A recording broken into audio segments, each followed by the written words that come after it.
Welcome back to Maelstrom.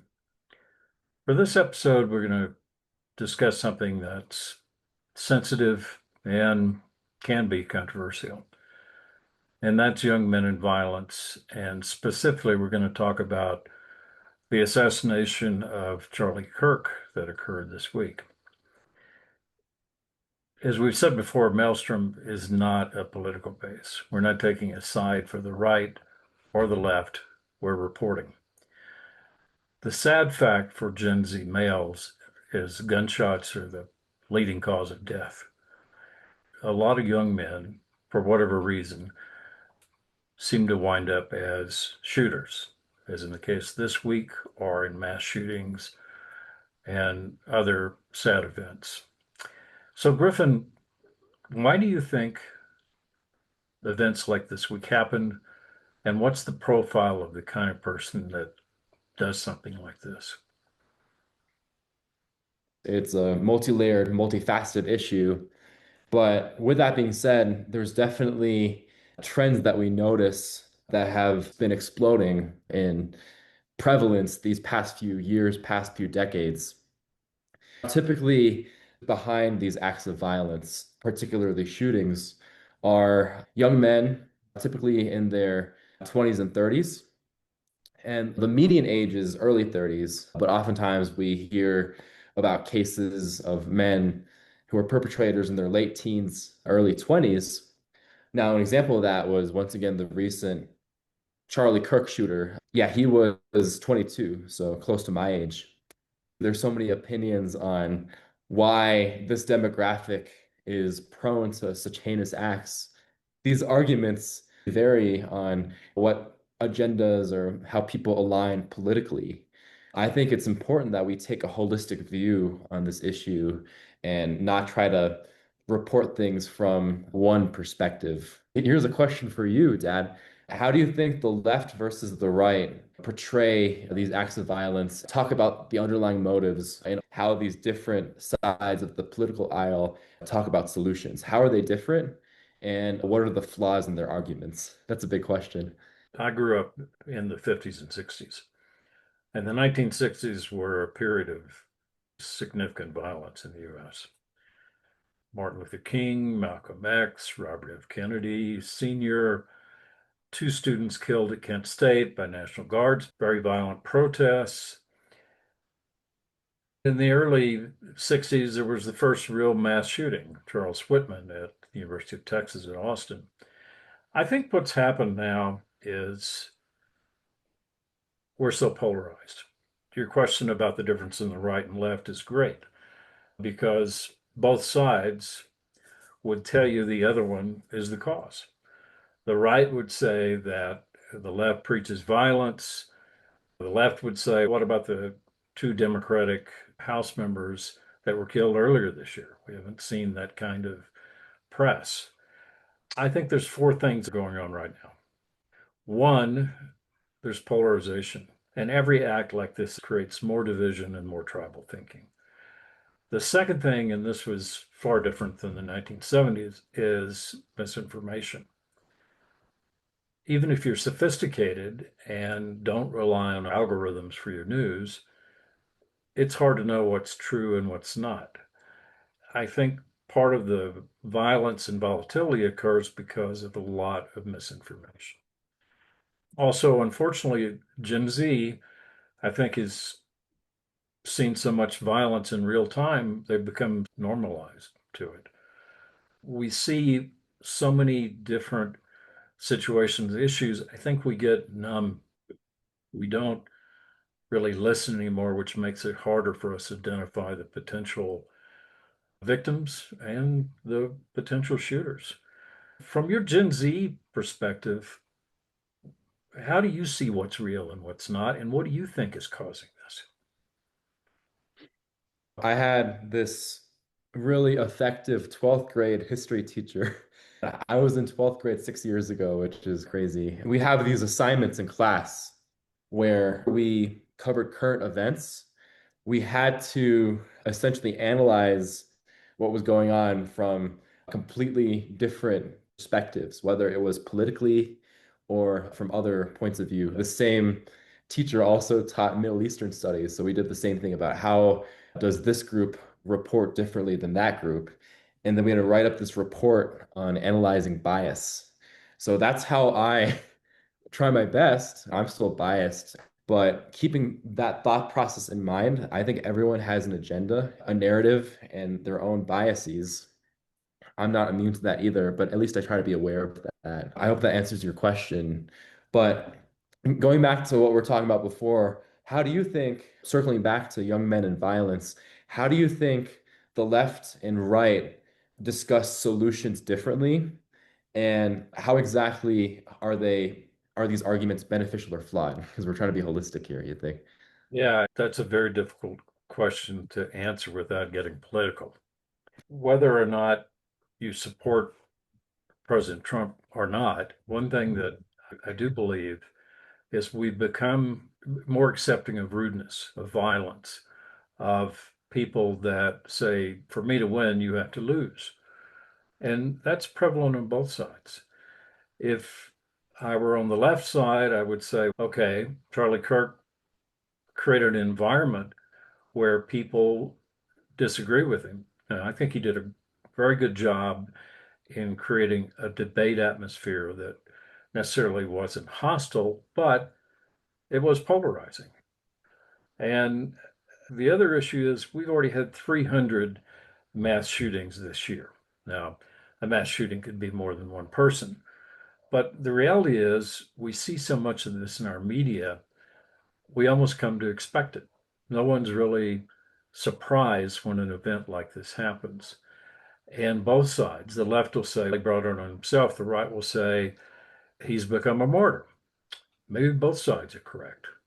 I don't know. From age 73 of seeing so many bad things in this world, my overall reaction is sadness. I think there's so much that's good about the United States. Unfortunately, our aura now is being a country of violence. We had a trip with our family. Griff was with us, and we were talking to someone in New Zealand, and they asked, is it really true that everyone has a gun? And is it true that school kids have to go through practice drills in case there's a mass shooter? Unfortunately, it's true. And I think the bigger issue for all of us is how do we change the tone? How do we bring down the level of anger and hatred? And it's very difficult when you have situations like this week. So, what do you think from the Gen Z perspective?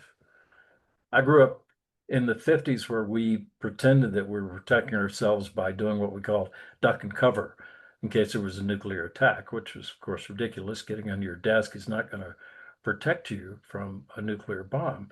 But, Griff, didn't you have drills in high school where everyone had to go to a certain point and basically know what to do in case someone started shooting? Yeah, absolutely. Related to what you said about whoever we met in New Zealand, last year, as I finished graduate school, I made more friends through the Alpine Club at my school, through hikes and such. That club, especially that first semester, had a lot of international students interested in joining the hikes. Someone from the Netherlands, he was very personable. He was asking me, he says, Griffin, is it true? A very similar question. Is it true that in American schools you have to practice what would happen if there was a school shooter? That was such a foreign concept to him. But I'm like, that was so normalized for me. Like, you guys don't have that. So that's the norm here in the US, which is unfortunate, but it's the reality. I feel like this issue is getting worse because of the reasons that we talked about before and reasons that we've alluded to in other podcast episodes. Increasing social isolation, increasing time away from people in person. That connects to this point of radicalization by spending extended time online, whether people are radicalized on the left or right. It's not about being partisan. It's about this core issue, I think, lack of in-person spaces. Although there's nuance here, I think a lot of these shootings, I'd argue, in some ways were unavoidable, which is a controversial thing to say. And here's why. Here's why. I'd argue, and then we'll link sources below to back this up. A lot of these shooters don't fit this traditional media narrative of social isolation, although there is definitely truth to that, especially with the radicalization, polarization. But not all of these individuals fit those traits or stereotypes.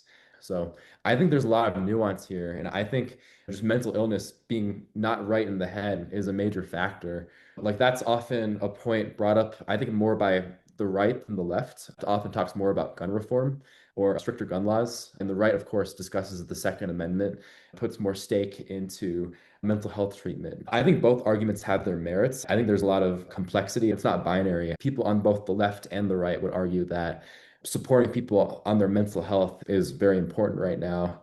Although I think people on the right would be less likely to use the phrase mental health because that may have a bit of a stigma to it. It's kind of interesting that people on the right, in the context of shootings, discuss mental health, but mental health overall, I think, has more of a stigma in general conversations on the right, is from what I've noticed in general discourse. There's a lot of nuance there. What do you think we should do as a society to prevent further situations like this? Should we keep having these conversations? Should we do gun reform? Should we do more mental health? Or is there nothing we could do? What do you think? If I had that answer, then we'd do a podcast every other hour trying to reach out to people. It's a very good word. It's nuanced. There's so many influencing factors that can push a young man or a person over the edge. We've become almost numb to violence. If you were on Twitter, you saw dozens of feeds of Mr. Kirk being assassinated. And there's no guardrails on who could really look at those images. So you've got very young people, old people, everyone seeing a very graphic act of violence. And I think being exposed to all that puts us to where we almost expect it. This doesn't mean that anyone that gets killed out there deserves to be shot and killed. I grew up in West Texas in the 60s, and I had a pickup truck with a rifle on a rack in the back because we had a sheep ranch.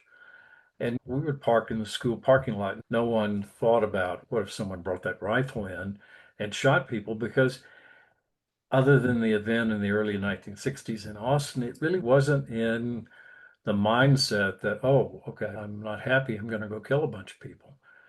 And I don't think, I think we're beyond the point where gun control is going to help. There's more, probably more guns than people out there right now. It has to be something directed toward improving mental health to whatever degree that means. Understanding that we're on this planet for a finite amount of time. And violence, particularly in a situation like this week, doesn't solve anything. It just makes things worse. So my hope is, and let's really hope this is the case, that events like this will open a better dialogue. Frankly, I doubt it. I think we already see in social media everyone picking a side, and I've read about people being fired because they commented one way or another about the assassination. And that just shows the degree of polarization that we've got and the degree of anger and resentment. What do you think? As a young man who's been exposed to this all his life, what solutions do you see? I think people in general need to get out of the same cycles of the same talking points over and over again and focus on actionable steps, whether it's policies, small changes in their local community. Focus on action over speculation, which is easier said than done, especially for an issue like this where it's so hard to see it coming. I think action could come from conversation and awareness as well. So I think that's the benefit of talking about it, just making sure the conversations are in good faith and people take a mature, holistic approach to it rather than farming for likes on a certain platform that only validates a certain point of view. That's what I think is important. It's a big world. We're globally connected, but I think just showing up in person, whether it's a protest, fundraising event, or volunteering event, making some physical impact is important. That's what I think. I sincerely hope that's correct. I think at age 73, I've gotten cynical to some degree, but I don't think we, as a country, listen to each other anymore. I think we pick a side and then look for supporting evidence that our side was right, right or left. Echo chambers, that's a very good point. One of our prior episodes was on the red pill syndrome, which has some caution in situations like this because the red pill syndrome, if you watch our episode, typically looks at a more militant right wing aspect of what young men should do. I think the average person out there is probably a good person. I think the average family, no matter what politics say, really worries about feeding their family, whether their kids can have a good life and grow and prosper. We take for granted here in the US how easy we have life. Just in my life, I've seen people that on the side of the road that have been macheted in a post apartheid South Africa to people caught in the crossfire in El Salvador. And people there expect those kinds of violent events. Unfortunately, we've now become where we really aren't surprised when it happens.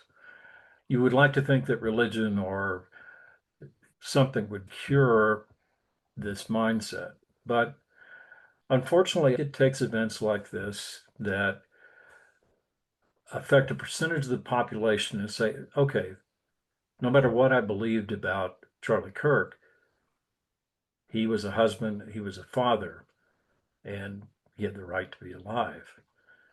Maybe we'll learn some kindness, the ability to have a dialogue where violence isn't the mindset. At least I hope that's the case. Going back to the purpose of Maelstrom, a lot of this conversation that Griffin and I started was about fathers and sons. And I don't think it's unrelated that we see so many young men that are isolated because they don't have present fathers, they don't have role models that talk about solving situations other than with violence. My hope is that people that are struggling with issues like this find someone to talk to, whether it's a mentor, whether it's a church, whether it's the school, to help bring some sanity and objective compassion into the discussion. Will it happen? I have my doubts. What do you think young men should do to mitigate these polarizing, isolating feelings where they feel violence is the only solution? A few things. First, it's important for men, women, anyone to identify their feelings and struggles, being able to name and articulate those emotions. There's this condition called alexithymia, which disproportionately affects men. And essentially, it's not or the inability to accurately describe your emotions. In order for people to adequately seek help, they have to know that they need help in the first place. So I think that awareness is important as young men, young women, anyone. This past week has had three major acts of violence in the news. Of course, there was the Kirk assassination, but also there was that stabbing on the train of that immigrant woman at the Evergreen High School shooting. I'm not sure about the latter two, but I know in the Kirk situation, some argue that he knew what he was doing. It's not that he was unaware of it. It was more so that he didn't want to seek help for how he felt. He just did it anyway, which is a major cause for concern because in order for us to prevent situations like this, these people need help if they have some mental illness. but it's also their responsibility, or at least the responsibility of people in their lives, to make sure they get the help. So that's a huge blocker, I think. Oh, you're absolutely right.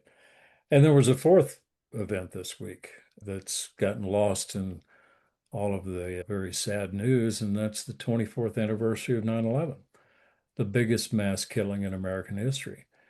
And the irony of 9/11 was, frankly, it was the last time that I remember this country was actually connected and unified. And it took a big act of violence like that to bring us together, at least for a while, as a country. And then, of course, the conspiracy theory started and the blame started. I'll let you close this out, Griff. My plea to everyone is we're all on this planet for a finite amount of time. And how we spend that time, at least for many of us, is our choice. We're not fighting a war. We're not going to be attacked or accidentally killed by missiles that pop up during the night. So we can make a choice. We can make a choice to be a better and kinder group of citizens. And I hope that's what we learn from Mr. Kirk's tragic death. Sometimes we need a common enemy to unify us. Of course, it's undeniable that 9/11 was a tragedy, but it gave us a clear bad situation that we all unified to fight against, essentially. I think we also see that with how sometimes people create scapegoats where people unify to blame their problems on something that really doesn't directly cause their issues because they irrationally set that blame. It actually brings people together for a shared cause.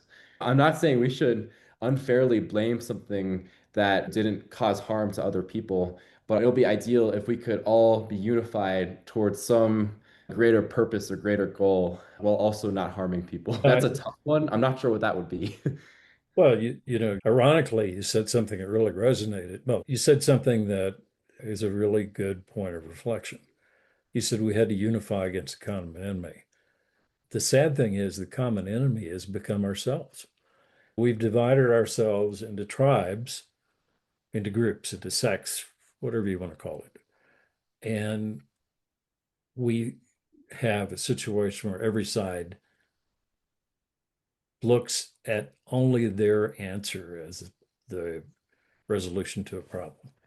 Until we get past that, where we always have to find someone to blame, and we really can't communicate objectively with each other, we're going to have events like this that are going to happen over and over again. Let's hope that's not the case. Thank you very much for spending time with us. We are going to be doing a couple of different projects over the next 2 weeks. I made a posting yesterday of a new media project I'm working on that's called Serendipity, a Tactical Life. It's a book that I'm working on, and we're going to do some guest episodes, me, talking about how I got through business and 70 plus years of the world in some unique ways. Appreciate your time. Thank you very much, and look forward to seeing you next time.